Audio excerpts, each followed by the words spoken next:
Hello, my name is Dan Corcoran, Chair of the Hfma Metro New York Technology Committee and President of SafeQual.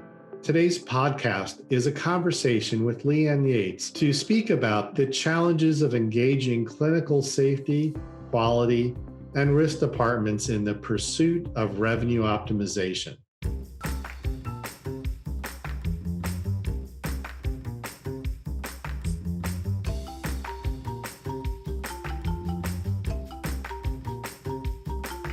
So Leanne, financial leaders tell me that clinical leaders are unwilling to prioritize the quality opportunities that can help the fiscal stability of the hospital.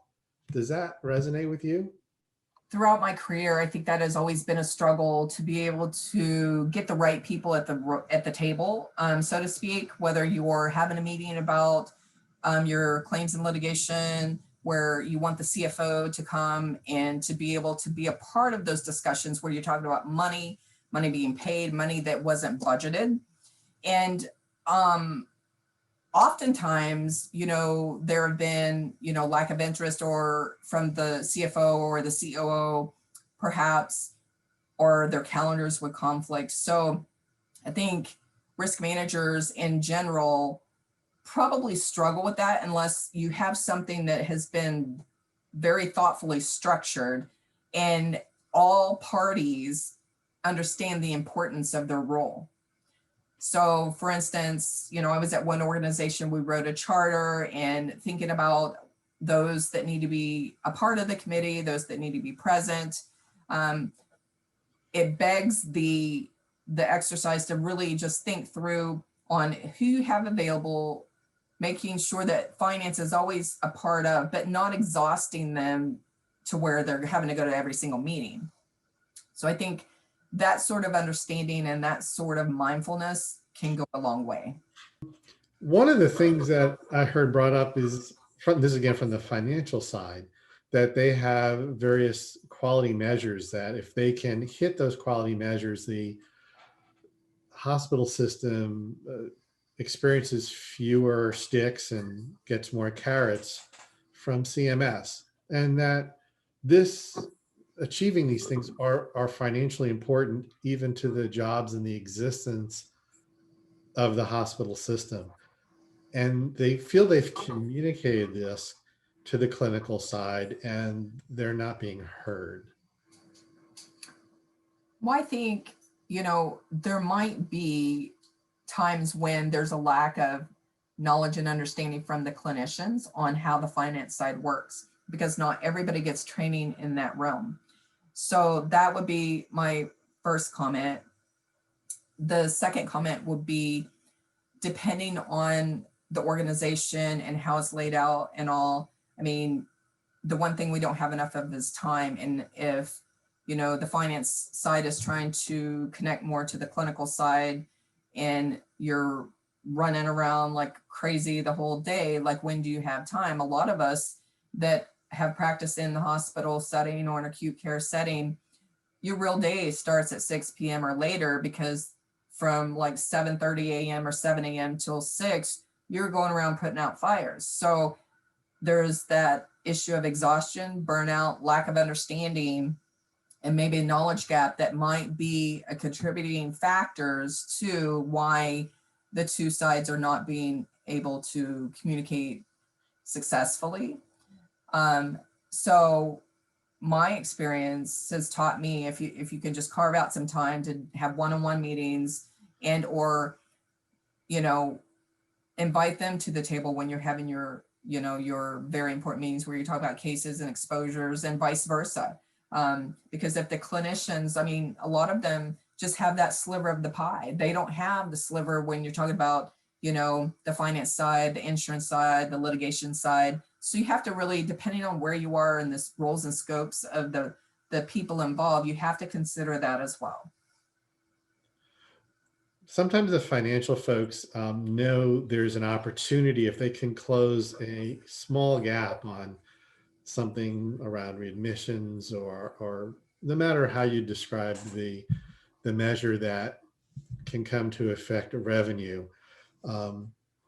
there's a difference between going after, say, those financial opportunities, right? And looking at things more broadly, you're improving culture, or broadly, you're doing the risk or the job of risk management or quality, and you're raising everything. Do you believe there's a respectful, motivational approach that would work when proposing specific quality measures are prioritized? Well, certainly, if you are raising and levitating the organization across the board, everything's going to get better, which means there's reduction in loss and a reduction in exposure and reduction in financials being paid out. So everyone benefits. If your quality is good, your risk is good, then you can identify your loss exposures and either nip it in the bud or catch it before it's a already done deal where you're just going to have to face it and get the checkbook out and write a check. So I think, for, like I indicated earlier, like if you have the knowledge gap and the clinicians don't really understand like CMS and the payments and where all the streams of income are coming from, that's critical. Or they might have a misunderstanding. So I think the challenge of the finance guys they're there to keep the hospitals open, the hospital running, and the streams of income coming in, so that can happen. It's a very fine-tuned balancing act, and sometimes it gets cattywampus and things aren't going so smoothly. But the things that I consistently see throughout my business practice is the lack of knowledge, lack of time, lack of the right people being in the room in those important meetings to be able to maybe shore up those knowledge gaps and understand, oh, now I get it. Actually, the other thing that I have found to be effective is rounding. Maybe the finance people should round with the clinicians, and the clinicians should round with the finance people to kind of get a better understanding of how things work globally. Yes, the idea of financial and clinical people rounding together could provide a more mutual understanding of their goals. What would you say to the financial people, or what would be an example of a good response, a typical response, and maybe a bad response to the financial folks asking the clinical side to hit some improvement for attaining a financial goal, say around a quality measure? I think it's important for the finance people to kind of understand where the clinicians are, because oftentimes their budgets are really strained and they may not have enough staff to hit that measure. And usually that's the case, or some, if they have a big, if they're in like a union territory and maybe there's a strike and there was a whole bunch of staff that went on strike, and then you're having to bring in other contracted folks. So there's a myriad of reasons for things when they go awry. And I think that it is a little bit unrealistic for the finance people to assume when they are, want to talk to a clinical leader and say, look, I need you to hit this measure, because maybe that will enable the organization to operationally and financially have, more funds, which, should trickle across the board and be helpful in that regard. So, but like I said before, I think, the lack of understanding of each side is really probably the root of a lot of the challenges and barriers that are in place. Because, if you don't have enough staff, you can't hit the measure, and you're just, doing, the nuts and bolts that have to be done to keep patients safe. But maybe it would be a safer environment if you had more staff, or if you had a different process, or if you had X, Y, and Z. It could be a lot of different things. So the finance people must keep that in mind, because we're, a lot of times we're talking life and death, patient harm versus, no patient harm.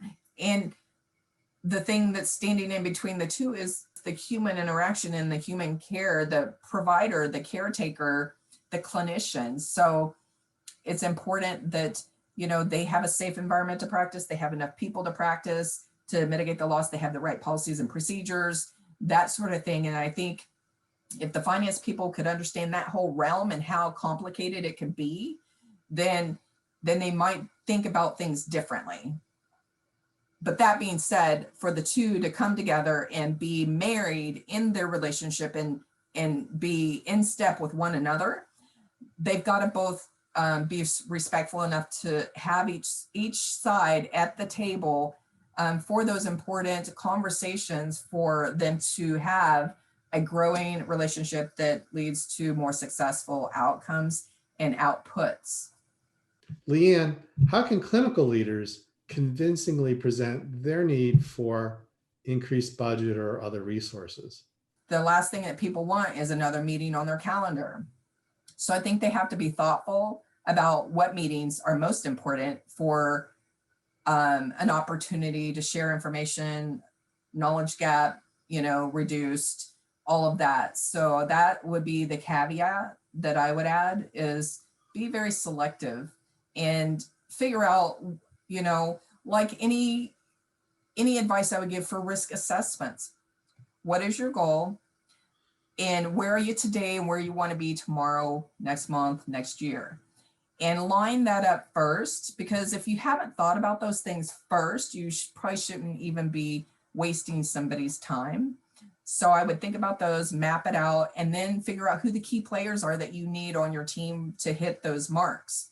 So whether it's the CNO, whether it's the clinical leaders of the different service lines, say for instance, you have a service line of cardiology and it's a big moneymaker, and you need that leader to hit some marks and some measures, then start thinking about who that leader is and add that person to your meeting when you have those critical meetings, and kind of foster that relationship to grow. So there's a full understanding of what the organizational goal is versus the departmental goal.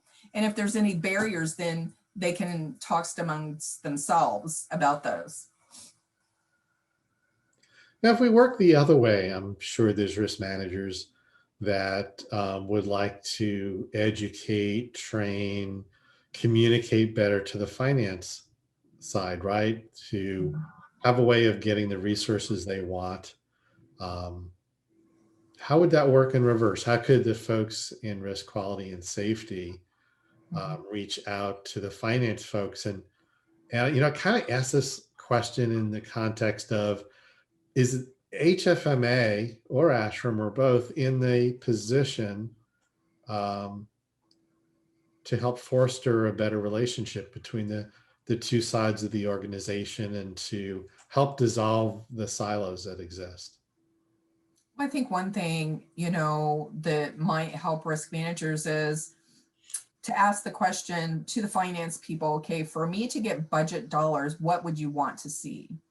If I wanted to get maybe $100,000 more in my budget or whatever, it might be 200,000, or I wanted to buy a piece of new equipment, what do I got to demonstrate to the finance team or to those leaders for it to be a green light? So oftentimes that's like a moving target, and we sit and wait to see if the budget's going to be approved and whatever we submitted. It might be helpful to put some parameters around that to kind of demonstrate what a successful submission might look like. And again, you might be dealing with different levels of knowledge levels and experience levels on the clinical side, where maybe they haven't submitted anything before to ask for an increased budget or for some sort of something extra. But I think that could be a value add for the finance team to the risk management team to say, look, here's what we look for, because we are finance people. We think in terms of, dollars and cents, and dollars going out the door, dollars coming in the door. And it's much different on the clinical side. They're not necessarily finance people. So I would say that if they have any standardized information that they look for, and if it's missing, it's an automatic strike, you're out, you're not getting it. What is that? I wonder if either side could also put together some podcasts that they could share with the other to listen and understand their side. Probably, yeah, if they had time. You have so many good words of advice. I'm so glad we had this conversation today. I hope many people hear it. Thanks.